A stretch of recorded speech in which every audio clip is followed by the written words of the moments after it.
Bolo, usted que es Sí, nuevo. señor. Ahí está en pantalla. Ahí está el licenciado Redondo. Saludamos a Osvaldo Moreno, que ya está en pantalla a través de la plataforma de I99, cuando son las 8 de la mañana con 36 minutos.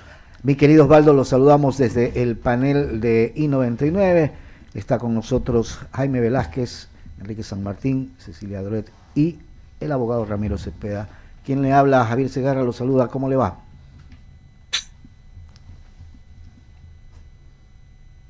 Buenos días, estimado Javier. Un gran saludo a la audiencia de I99. ¿Usted me escucha y me ve bien? Sí, gracias a Dios, todo en orden, dentro de lo posible. Perfecto, qué gusto, Javier, a la orden. Bienvenido. A ver si ya estamos listos entonces. ¿Cuál es el panorama que usted, o la lectura que se le da a todo este tema electoral frente a una serie de dimes y diretes, de campañas que van y vienen, ni siquiera a favor de los ecuatorianos, sino más una campaña personal de tú eres así, yo no soy? ¿Qué lectura le puede dar el electorado ecuatoriano a todo esto? Bueno, primero reiterando el saludo a I99, para mí es un gusto estar con ustedes esta mañana. Segundo, efectivamente, es una campaña, pero más que una campaña. Ajá. Nuestra política se ha convertido en una adjetivización brutal entre los políticos, donde prácticamente toda la clase política se califica de narcotraficante o de cualquier cosa. Y no hay un debate de ideas, digamos, donde, bueno, yo planteo un modelo donde la economía la planifiquemos desde el Estado. El otro no, yo creo que la economía debe ser abierta, hay que aperturarla. No, aquí es el uno, no, es que los que votan por una serie, la candidata del crimen organizado es fulana, el otro, es decir, hemos perdido absolutamente todo el nivel, no hay un debate y esa calificación del contendor es algo terrible. ¿Cuándo y dónde se perdió el debate? Yo creo que hace ya bastante tiempo atrás, porque ya los grandes problemas del país que estamos padeciendo, que estamos viviendo, dejaron de ser un tema medular. Algunos sectores creen que lo único importante es que gane una lista para que no regrese a otra. No hay pues un análisis profundo, una alternativa de país para efectos de poder resolver determinados problemas nacionales. Por un lado, una fuerza nos vende el regreso a un pasado que ellos plantean que fue mejor, y por otro lado, la otra fuerza nos plantea el no retorno de la otra fuerza a cualquier cosa, lo cual ya ve usted lo que estamos viendo hoy día. Cuando hay problemas más profundos y serios en el Ecuador, en la que los ecuatorianos necesitamos saber hacia dónde queremos ir y qué es lo que se debe hacer y cómo se lo debe hacer.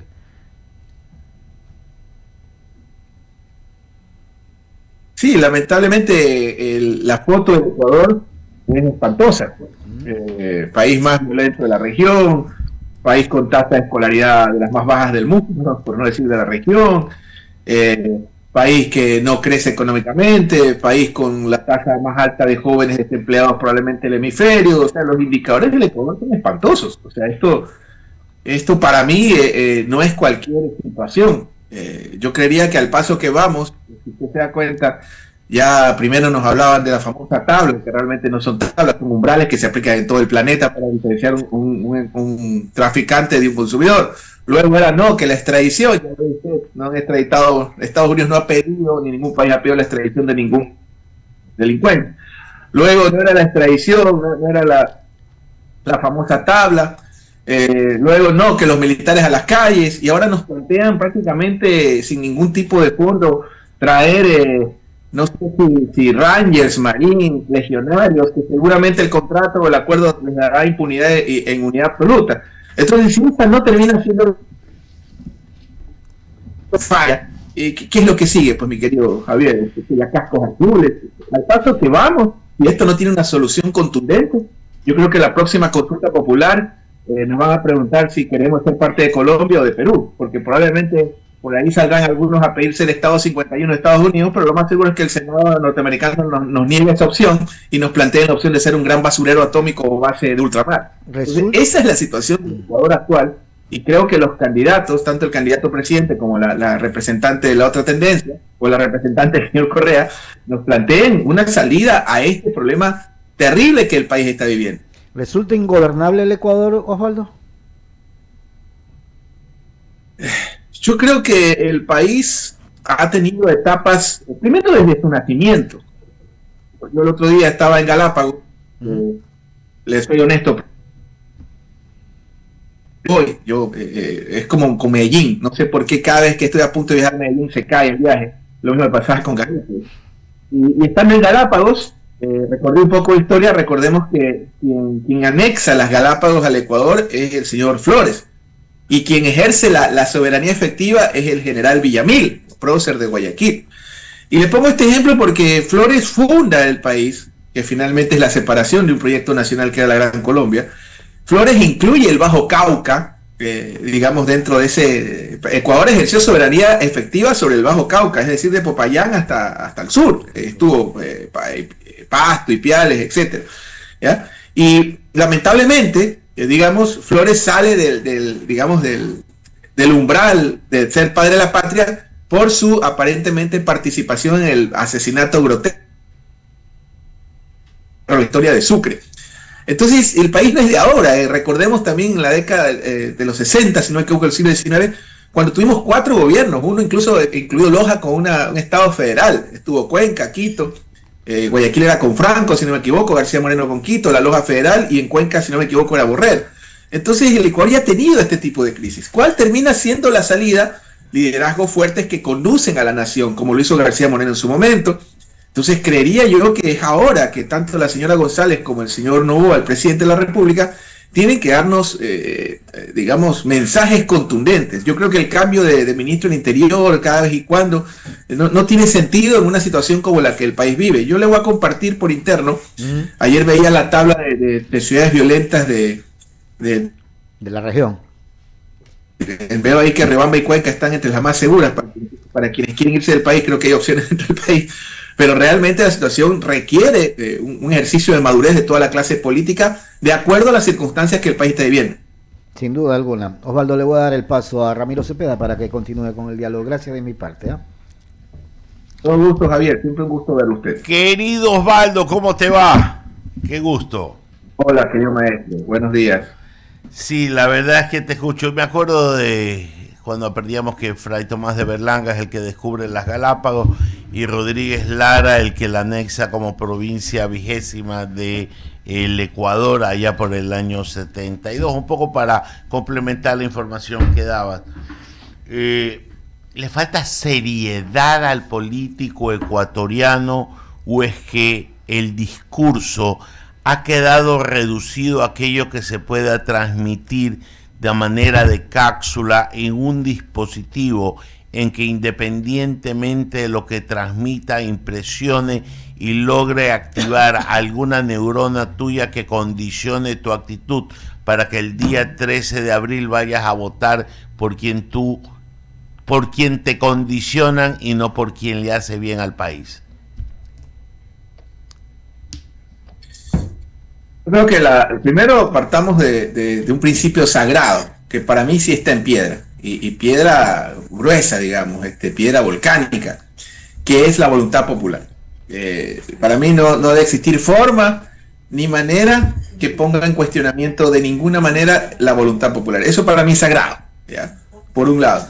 Y obviamente para efectos de la voluntad popular tenemos instituciones que se supone deben velar por ese cumplimiento, como el CNE, por ejemplo, o el TCE, que es una instancia posterior. Entonces, en la circunstancia histórica que vive el Ecuador, yo siento en general que la clase política no ha estado todavía a la altura, o por lo menos todavía no nos apersonamos. Es decir, un momento, estamos al borde del precipicio, estamos viviendo cosas que eran impensables. El secuestro, por ejemplo, es una industria, y ahora no hay diferencia entre ser chofer de colectivos, albañiles, empresario, ejecutivo, lo acabamos para de ser citar. víctima de un secuestro. Para ser víctima de un secuestro. La clase política tiene que entender el momento que el país está viviendo, y más allá de entenderlo también, las medidas que deben de ser tomadas para los efectos. Y para los hechos, creo que es importante que tanto el jefe de Estado en funciones o el candidato presidente como la candidata González entiendan que el momento clave para plantearnos estos objetivos es el debate. Yo creo que esto no se gana a punta de fake news. Pero ahí te detengo, sino Osvaldo. Si el debate se circunscribe a que yo traigo a Correa y el otro no quiero que venga, ¿de qué país estamos hablando? ¿De qué discurso estamos hablando? Cuando lo importante son los temas de seguridad, economía, desnutrición y trabajo. Y estamos circunscritos a que venga Correa por un lado y a que no quiero que venga por el otro.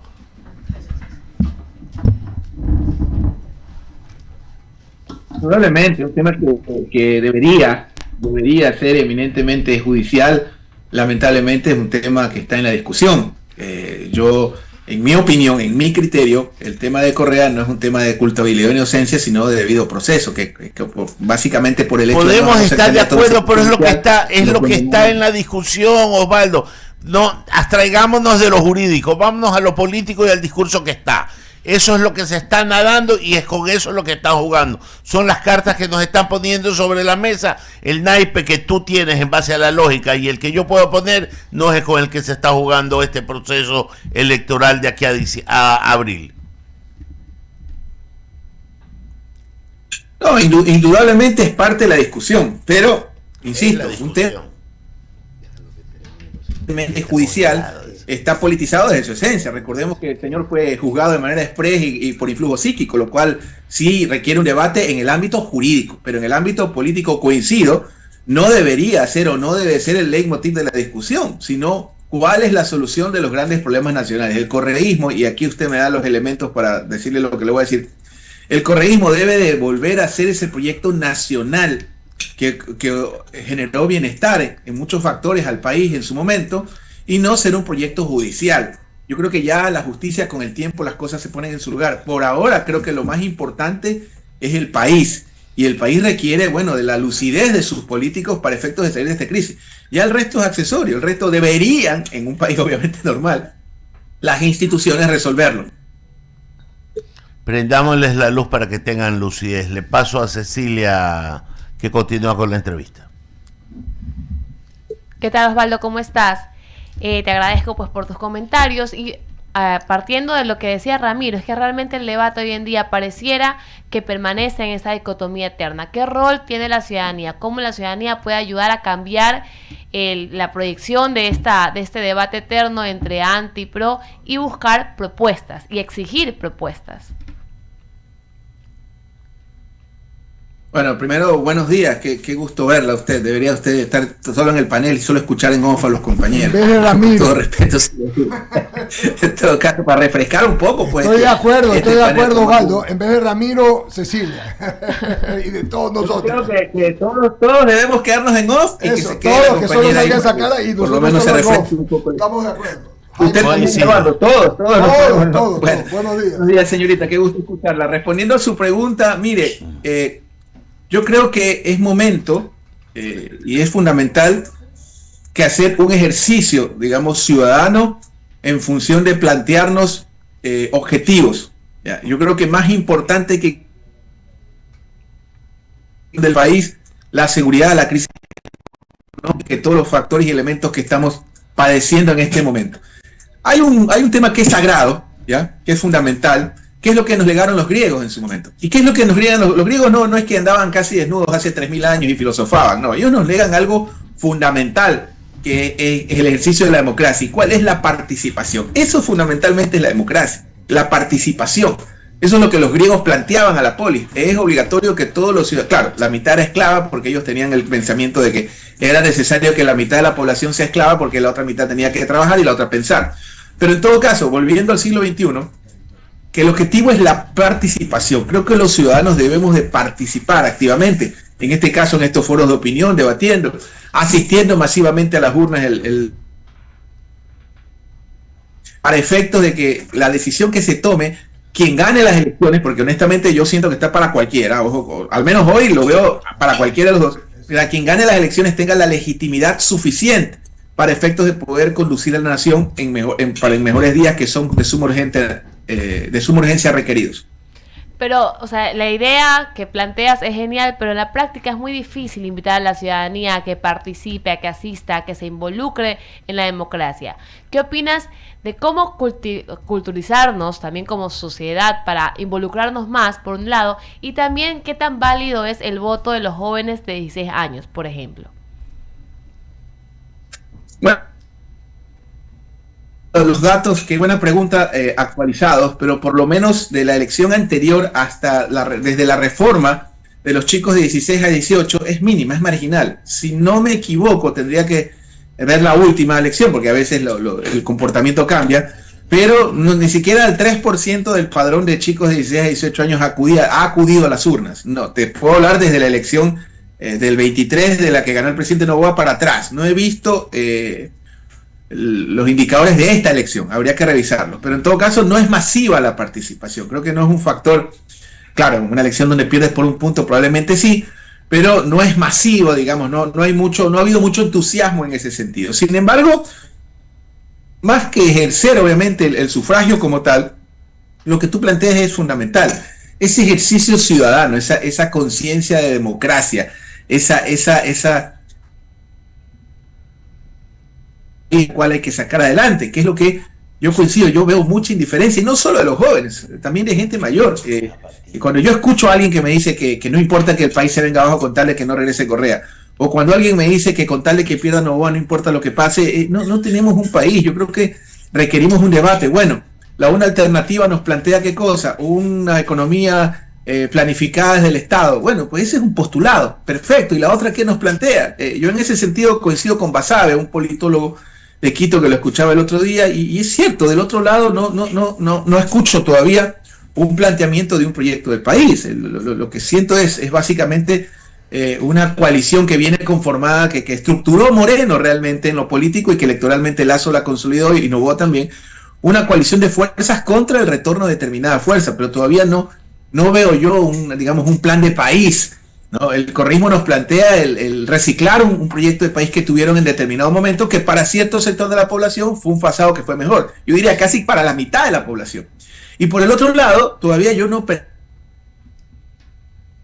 fuerza ni contundencia de parte, digamos, del presidente candidato en un postulado que sea algo más allá del no retorno de Correa a cualquier precio. Si hablamos un poco de la elección, me parece que el correísmo ganó la primera vuelta sin ganarla, porque creo que fue un error de parte de la campaña del presidente promover un triunfo en primera vuelta imaginario que nunca sucedió. A mí sí tengo mis dudas, creo que al presidente le mintieron algunas encuestadoras porque esta estrategia, digamos, ya pasó con un gran amigo que no lo voy a mencionar, que su estrategia de campaña era decir que iba segundo en las encuestas y terminó quinto. Entonces esto no suele ser así tan simple. Entonces ya tuvimos una primera vuelta donde finalmente el presidente terminó perdiéndola, porque supone que ganaba en primera vuelta, y una primera semana de campaña donde creo también que el correísmo salió adelante, porque esas declaraciones no afortunadas. Voy a decir textual lo que sí dijo, porque hay mucha gente, no lo dijo. Lo que sí dijo es que el crimen organizado apoyó a su candidata, que era la señora González. Eso lo dijo. Entonces, me parece que las 2 primeras semanas como que el correísmo la sacó adelante. La tercera semana la vi muy silente, y no sé esta semana si el gobierno o el candidato, digamos, presidente, hace el contragolpe. Lo que no sé es cuál será el contragolpe. Le voy a poner un ejemplo. El presidente de la República inauguró una extraordinaria sala de neonatos en Durán. Yo soy de Durán y obviamente me alegra en el alma que haya una obra de esa magnitud, con los equipos más modernos, mejores que cualquier clínica privada. Sin embargo, cuando yo veo la fuerza digital, el músculo digital de la campaña del gobierno, están hablando en los 90% contra los otros candidatos y no están hablando de lo que ha hecho efectivamente en gestión el presidente de la República. Entonces, en ese escenario, yo veo que el gobierno, la campaña de Noboa todavía no efecta, digamos, una avanzada o un contragolpe electoral. Me parece a mí, ojalá me equivoque, que lo que una semana, porque ya estamos habituados a eso, aparezcan, aparezcan cuatro lobos con máscara, o 4 pandilleros de lobos diciendo que Correa y Luisa González chateaban con los lobos y usaban un medium para hablar con Escobar. Esa ya es la vieja confiar. Ustedes que la fiscalía sirve para esas cosas. Aquí no persiguen delitos, sino políticos. Y es un actor que siempre aparece en tiempo de elecciones. Entonces, si es que el gobierno o la campaña del presidente apela a esa vieja fórmula de decirnos que el correísmo vía Ouija habla con Escobar y causa todo esto, yo creo que no van a tener éxito. Creo que el gobierno tiene que potenciar su gestión y plantearnos cuál es su alternativa para la solución de los grandes problemas nacionales. Gracias, Osvaldo, concuerdo contigo, la verdad, en el tema del discurso, cómo tiene que cambiarse. Ahora Jaime, para continuar con la entrevista. Gracias Cecilia. No sé si me escuchas, mi querido Osvaldo. ¿Estás ahí? Hola. Perfectamente, Jaime, perfectamente. Osvaldo, la verdad es que te he escuchado con mucha atención y si bien es cierto, la estrategia implementada, digamos que no es la correcta por parte del gobierno, tampoco es que el otro lado esté 100% correcta. Digamos que los dos están con una estrategia no idónea para los electores del Ecuador. En ese concepto, manifestado por los gurús de la política, no míos, la pregunta es, ¿cambiarían los estrategas? Es decir, los estrategas son los que están equivocados, para eso tienes que cambiarlos, porque de lo contrario siguen haciendo lo mismo, ¿o no? A ver, tenemos una pregunta bastante interesante. Generalmente, en estas cosas gana el que menos se equivoca. Ojo, esto es muy parecido al fútbol. Yo recuerdo cuando René Higuita en un mundial salió de su área, que era lo habitual, que era, digamos, parte de su show, y lamentablemente eso le costó a Colombia el paso a la clasificación en otra etapa. Esto es muy parecido al fútbol. Yo pongo estos ejemplos para que todo el mundo entienda. Entonces gana el que menos se equivoca, indudablemente. Y sí, yo no soy quien para cuestionar el trabajo. Evidentemente hubo una estrategia en el lado oficial de proveer un clima de primera vuelta con información que discúlpeme, o sea, para mí hubo un engaño a la fe pública. Unas encuestadoras no se pueden equivocar con 8, 10, 6 puntos. Había 10 empresas encuestadoras y 5 daban por ganador y salían, digamos, de voceros casi de la campaña estos encuestadores a explicarnos por qué iba a ganar en primera vuelta el presidente. Ahora, apelando a la buena fe de la gente, probablemente lo que hubo fue una interpretación errónea. A eso quiero llegar, porque le cuento así, yo hasta el jueves, que estaba muy ocupado, ya estaba convencido de que iba a ganar en primera vuelta el presidente, hasta que tuve el tiempo de revisar y dije, un momentito, el argumento que muchos nos planteaban era de que el presidente ganaba porque el crecimiento de Isa y de Andreita afectaban al correísmo. Y yo dije, a ver, si Isa crece en la Sierra Centro, que es bastión del presidente, va a afectar es al presidente. Si Andreita crece, que es el anticorreísmo radical, digamos, a quien representa, y ese es un voto blando de Noboa que está ahí por... Esto está raro. Y cuando vino la elección, efectivamente, y creo que esto lo revisamos también antes de la elección en estos micrófonos, cuando vino la elección, el correísmo sacó exactamente la misma votación que la elección pasada en las provincias de Sierra Centro, pero Isa aparecía como segundo en casi todas las provincias en detrimento del presidente de la República y el crecimiento de Andrea aparentemente. Entonces, me parece que esa estrategia de plantear un triunfo en primera vuelta, demasiado optimismo, terminó siendo negativo, porque de ahí viene la baja de la moral de las tropas, que me parece que todavía no la recupera al 100%. ¿Cuál es la ventaja de esto? Que generalmente tienes la oportunidad de poderte, digamos, reponer y ver cómo el otro se equivoca o de qué manera plantea la estrategia. No sé si el jefe de Estado ha cambiado de equipo, pero me queda claro que estrategia no ha cambiado, porque me parece que el correísmo sigue con la iniciativa, a pesar de que es una segunda vuelta muy larga, muy extensa para mi gusto, es un balotaje demasiado extenso. De la historia, recordemos cuando hubo un presidente de la República que no se pudo, lo acusaban de peruano y no se pudo posesionar porque había una distancia como de 7 meses a la posesión. En todo caso, creería yo que ambas candidaturas están ahí y todavía queda un extenso y largo mes de campaña donde dependerá de las estrategias que apliquen quién podrá llevarse el sillón presidencial. ¿Esta elección es totalmente diferente a la última en el 2023 o realmente es muy parecida? Digamos, la posición de los electores es no estoy de acuerdo o no quiero que regrese X y quiero que se quede y porque ya no quiere que regrese X le doy mi voto. O sea, ese es más o menos lo que pasó en el 2023. ¿Hoy en día es lo mismo o hay una diferencia muy grande? No, Rafael Correa no es tan importante como mucha gente crea. Le puedo asegurar que hay muchas personas que están si regresa o no regresa. Esto del cuco, del lobo, generalmente está en los cuentos infantiles. Hay indudablemente un sector de la población que nos plantea que no quiere que el correísmo regrese a cualquier costo. La última medición que yo recuerdo en esta elección de primera vuelta, había un 14-13% de gente que nos decía que no deseaba el regreso del Correa al costo que sea. Y había también del mismo modo un porcentaje, creo que era 9%, 10% que quería su retorno a cualquier costo. Había un porcentaje o hay de gente que quiere que vuelva al correísmo.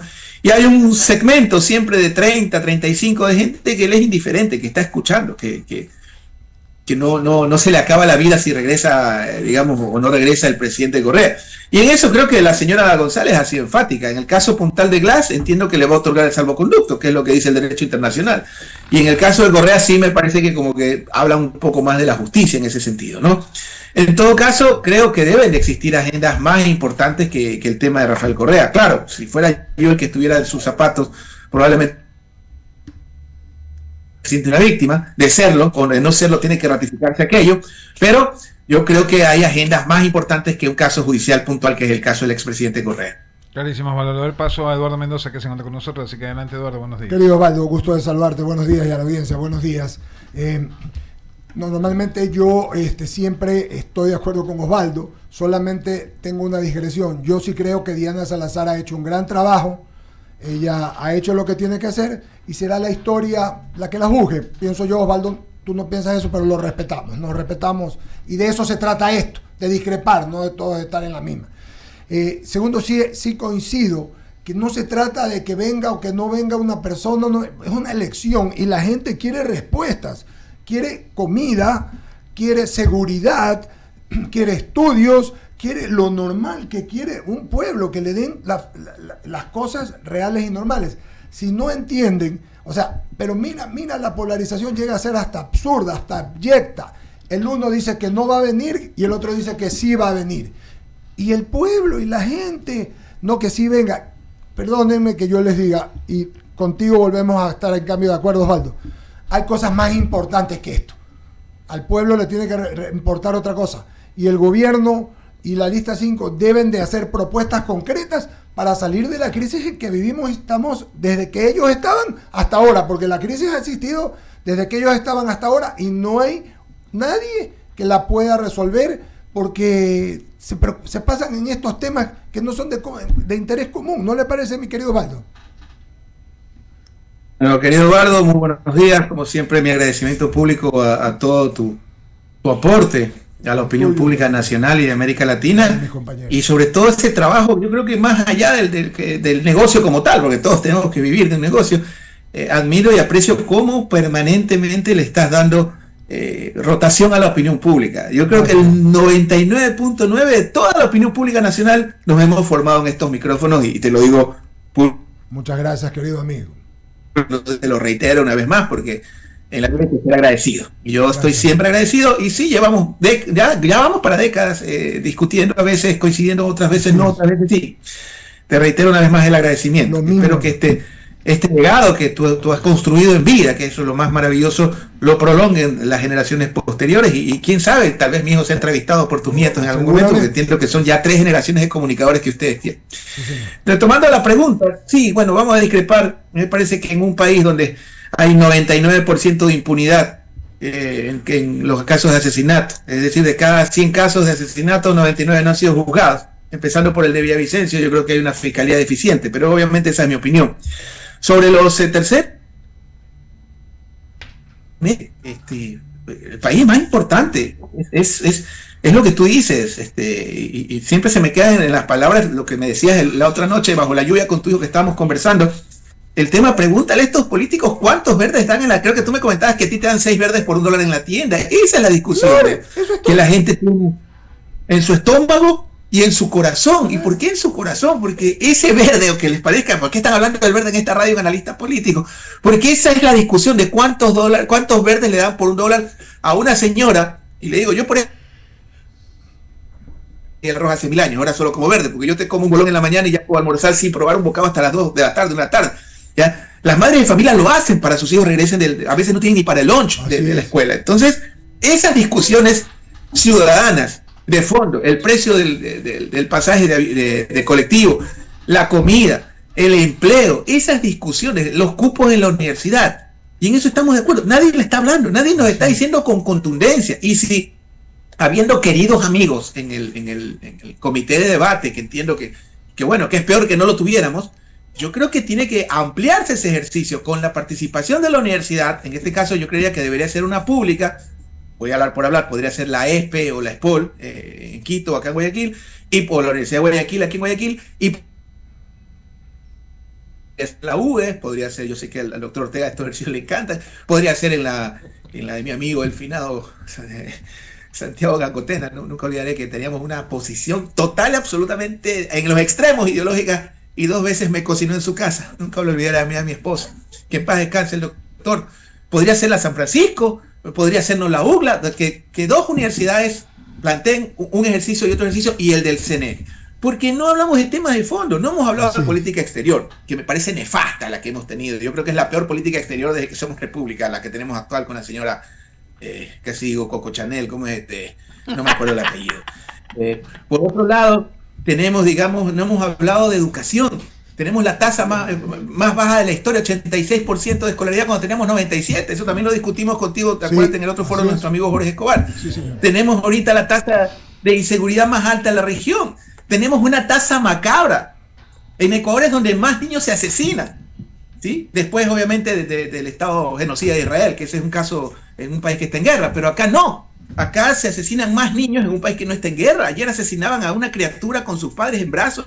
Una terrible, espantoso. Entonces, esos temas, claro, más allá que tú tienes la culpa porque hace 10 años con Ouija te reunías, o el otro que tú no has hecho nada. ¿Qué van a hacer hoy?